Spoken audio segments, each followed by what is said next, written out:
कभी कभी हम जीवन में टॉक्सिक लोगों की गिरफ्त में आ जाते हैं, नार्सिसिस्टिक लोगों की गिरफ्त में आ जाते हैं और हमारा जीवन जो है खुश होने की बजाय हेल बनना शुरू हो जाता है, नर्क बनना शुरू हो जाता है। आज हमारा उनसे ब्रेकअप हो गया है, वो चले गए हमारे जीवन से, लेकिन फिर भी वो जाने के बाद भी हमारे ब्रेन में घुसे हुए हैं, हमारे माइंड में घुसे हुए हैं। उनकी यादों से हम मुक्त नहीं हो रहे। हमें उनके जाने के बाद उनकी और याद आने लगती है, उनकी बातें याद आने लगती हैं, जो कभी उन्होंने केयर की थी, कुछ किया था, वो चीज़ें हमें याद आने लगती हैं। तो हमारे ब्रेन से क्या, जबकि हमें पता है कि उन्होंने हमारा जीवन नर्क कर दिया था, हमारी मन की शांति को ख़त्म कर दिया था, तो उनको अपने दिमाग से कैसे मुक्त करें, कैसे हम एक रिलैक्स्ड लाइफ को जिएं, तो आज इस वीडियो में यही देखेंगे। तो दिल से सुकून चैनल में आपका स्वागत है। यहाँ पर बहुत ही वैल्यूएबल वीडियोस बनाई जाती हैं और मेंटल हेल्थ पर बनाई जाती हैं। मेंटल हेल्थ को अगर वॉच करना चाहते हो, तो दिमाग की शांति चाहते हो, मन की शांति चाहते हो, तो इन वीडियोस को सब्सक्राइब करें। दिल से सुकून चैनल को सब्सक्राइब कर दें। तो देखते हैं कि कैसे नार्सिसिस्टिक लोग चले जाने के बाद भी हमारे दिल और दिमाग पर छाए रहते हैं। देखिए होता क्या है, आज वो चले गए हैं, लेकिन हम अकेले बैठे हैं, हमें फिर भी उनकी याद आई जा रही है। क्यों आती है? क्योंकि ये जो जब मिले थे ना, वो फर्स्ट मोमेंट जो था ना मिलने का, वो बहुत अट्रैक्टिव था। उन्होंने हमारी इतनी केयर की थी, उन्होंने हमारा इतना ध्यान रखा था, इतनी ज़्यादा अटेंशन दी थी, हमारी छोटी से छोटी बात पूरी करते थे, हमारे लिए चांद तारे तोड़ कर ले आते थे। हम जरा सा कोई इच्छा जाहिर करते थे, वो भागकर वो चीज़ पूरी करने चाहते थे। और तब हम सोचते थे, हो भगवान ने तो मुझे एक फरिश्ता दे दिया, मुझे कितना सारा खुश रख रहा है, मैं तो बहुत खुश हूँ, धन्य भाग मेरे, मुझे ऐसा इंसान मिला। हम बड़ा खुश रहने लगते थे। लेकिन धीरे धीरे वो इंसान जो है अपनी असली रियलिटी पर आना शुरू हो जाता है। अब वो हमें परेशान करना शुरू कर देता है, छोटी छोटी बात पर हमारे नुक्स निकालने शुरू कर देता है और हमें हर बात में ना वो लेट डाउन कराता है कि हमें कुछ आता नहीं है, हम बेअकल हैं, हमको कुछ समझ नहीं है, हम बेकार हैं, बस कुछ ना कुछ हमें बस ऐसे नीचा दिखाने की कोशिश में लगा रहता है। शुरुआत में क्यों करता है ऐसा? तब उसने अटैचमेंट बढ़ानी होती है, इसलिए वो ऐसा करता है। तो हमें वो पुराना वर्जन याद आता है, जो उसने पुराना हमारे साथ अच्छा व्यवहार किया था ना, उसके जाने के बाद हमें वो पुराना समय याद आता है और हम उस याद में जो है परेशान होने लगते हैं। देखो हमारा ब्रेन ना कंफ्यूज हो जाता है, क्योंकि ये जो इंसान होते हैं, नार्सिसिस्टिक इंसान होते हैं, कभी आपको बड़ा प्यार देंगे, कभी आपको नफरत दे देंगे, कभी आपकी अटेंशन देंगे, कभी आपके लिए केयरलेस हो जाएंगे, आपका पूरा ध्यान ही नहीं रखेंगे आप कौन है कौन नहीं है।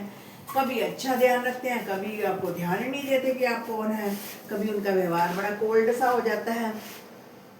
तो ब्रेन हमारा ना कंफ्यूज हो जाता है कि ब्रेन को उसकी एक आदत पड़ जाती है कि मैंने इस लूप में वो जाकर फंस जाता है। उसे कभी प्यार, कभी गुस्सा पे, कभी अच्छा बिहेवियर, कभी बुरा बिहेवियर, दोनों में फंस कर रह जाता है कि हाँ हाँ मुझे यही चाहिए, उसको आदत पड़ जाती है। तो ब्रेन हमारा कंफ्यूज हो जाता है। एक है ट्रॉमा बॉर्न।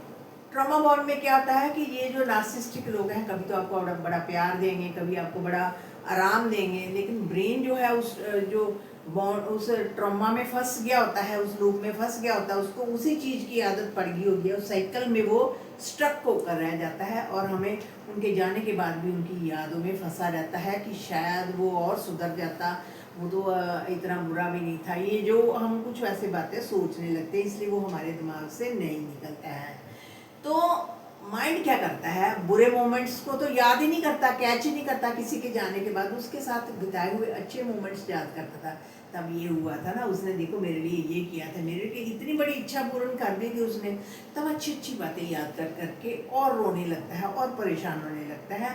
तो जो बुराई वाली बात की, इसमें क्या होता है कि पूरी पिक्चर तो देख ही नहीं रहा माइंड सिर्फ वही मोमेंट्स कैच कर रहा है, जो अच्छे अच्छे मोमेंट्स है ना, उनको कैच कर करके सोच रहा है कि वो पर्सन अच्छा था, जबकि पूरी पिक्चर कुछ और है। उन्होंने आपकी शांति को ख़त्म कर दिया, आपका जीवन उन्होंने हेल बना दिया, आपको नर्क में डाल दिया और आपको परेशान भी करते रहे। इन चीज़ों को याद करना भूल जाता है इंसान और अच्छे अच्छे मोमेंट्स याद करके फिर उनको याद करना लगता है कि हाँ हाँ वो अच्छे थे। देखो, नार्सिसिस्टिक लोग जो होते हैं ना, ये इनका रिलेशनशिप जो है क्लियर नहीं बताते। अगर ख़त्म भी होता है ना, क्लियर नहीं करते कभी आपसे, फिर दोबारा आपसे रिलेशनशिप ख़त्म भी हो गया, फिर आपको फ़ोन करते जाएंगे, फ़ोन पर फ़ोन करते जाएंगे। और जो जो स्टेबल रिलेशनशिप होता है, हेल्दी रिलेशनशिप होता है, यहाँ पर कोई ब्रेकअप होता है तो उसके सॉलिड रीज़न एक दूसरे को बताते हैं कि इस कारण हम आगे नहीं कैरी कर सकते। लेकिन ये कोई रीज़न नहीं बताते, कंफ्यूज करते हैं हमारे दिमाग को, तो हमारा दिमाग बार बार घूमकर फिर उसी लूप में जाकर फंस जाता है। एक तो हमारा कॉन्फिडेंस ख़त्म कर देते हैं कि हमारे अंदर वो, क्योंकि हमें इतना क्रिटिसाइज़ किया जाता है, इतना कुछ गलत बिहेव किया जाता है, तो हमारी गलतियां बताई जाती हैं, तो हम सोचते हैं हमें तो अक्ल ही नहीं है, हम ही बेवकूफ़ हैं, असली इंसान तो ये हैं, आप हमें मिले हैं। तो वो हम अपने बारे में हम गलत सोचना शुरू कर देते हैं, इस लूप में हम फंस जाते हैं। तो इस चीज़ से बाहर निकलने के लिए आपको अपने पर वर्क करना पड़ेगा। सबसे पहले तो एक्सेप्ट करें कि हाँ, वो इंसान चला गया है, अब मेरी लाइफ नए तरीके से शुरू होने वाली है, मुझे नई लाइफ मिलनी है, नई लाइफ में मेरा नया जीवन होगा, हैप्पीनेस मेरी प्रायोरिटी पर होगा, पीस मेरी प्रायोरिटी पर होगा। इन चीज़ों पर वर्क करिए, कुछ वॉक कीजिए, कुछ अपने खाने पीने का ध्यान दीजिए, नींद पूरी कीजिए। इन सब चीज़ों को जैसे आप करेंगे अवेयरनेस के साथ, तो धीरे धीरे आप इन यादों से मुक्ति पाएंगे। और नार्सिसिस्टिक लोग जो आपके ब्रेन जाने के बाद भी आपके ब्रेन में घुसे हुए हैं, वो धीरे धीरे धीरे धीरे छोटे छोटे स्टेप्स से वो बाहर जाने शुरू होंगे। तो शुक्रिया फ्रेंड्स।